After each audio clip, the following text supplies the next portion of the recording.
à tous et bienvenue pour cette nouvelle vidéo de l'EN07 où nous allons étudier l'unité REM qui va remplacer PX, donc le pixel, lors de la fabrication d'un site responsive. Tout de suite, comment l'appliquer? Nous avons utilisé tout au long de notre document des unités en pixels, PX. Donc ici pour font size, ici pour le margin left, là pour la largeur, la hauteur, le margin. Toutes ces valeurs sont fixées par la dimension d'un pixel sur l'écran. Cependant, il peut changer suivant la résolution et la qualité de résolution de l'écran, suivant si on est sur un téléphone, sur un Mac, sur une tablette ou sur un PC. La bonne manière de faire pour avoir un site homogène et responsive, qui se comporte de la même manière suivant les supports sur lesquels on regarde, c'est de déclarer au préalable sur notre body ou sur la balise HTML, là nous allons le faire sur la balise HTML, une font size 16 pixels,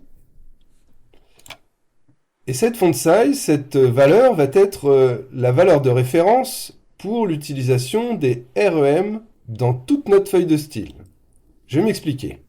Ici par exemple, on a une font size de 16 pixels.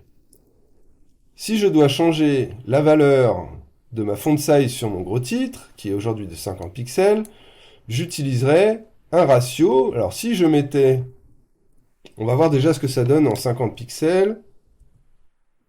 Je vais sur mon site, et ici on peut voir que mon titre est assez gros. Si je reviens sur ma feuille CSS, je vais remplacer 50 pixels par un REM.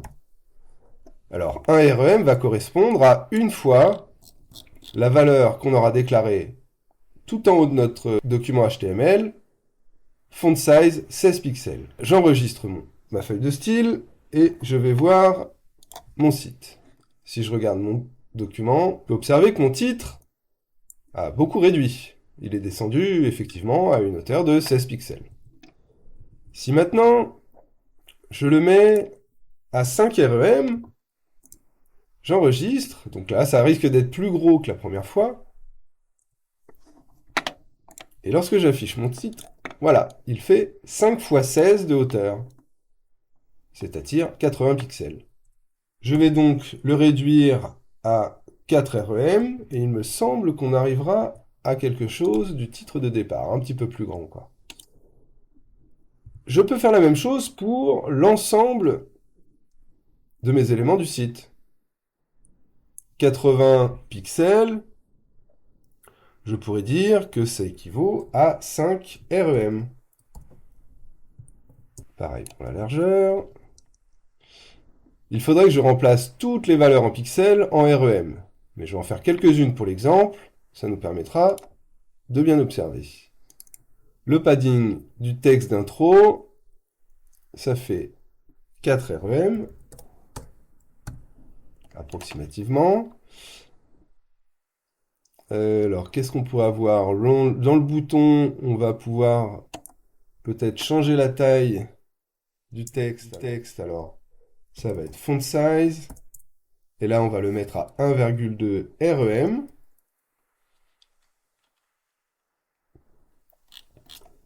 Et alors, je retourne sur mon site, je visionne ce qui s'y passe. Donc, c'est un petit peu grossi le texte de mon bouton, un petit peu élargi le padding de mon encart. Et ce qui va être intéressant, c'est que si je veux réduire la valeur de base de mon site, comme peuvent le faire certains navigateurs pour mieux afficher les sites suivant les supports sur lesquels on les regarde, je vais remonter tout en haut, changer ma font size à la racine déclarée, je vais la mettre à 10 pixels, j'enregistre, et lorsque je retourne sur mon site, tout a été réduit de façon homogène, même les textes d'ailleurs. Imaginons maintenant que nous sommes sur le site est en train d'être lu par une personne malvoyante. Mais elle peut être donc grossie à 24 pixels pour que la valeur par défaut soit plus élevée et qu'elle puisse mieux voir les textes et les titres. Voyons ce que ça donnerait sur un navigateur d'une personne malvoyante. Tout notre site serait agrandi. Alors il est important d'utiliser la valeur REM plutôt que pixel, car celle-ci peut être changée à la volée pour l'accessibilité et la visibilité de votre site. Vous pouvez approfondir maintenant avec les supports de cours ce sujet et passer aux exercices. Merci.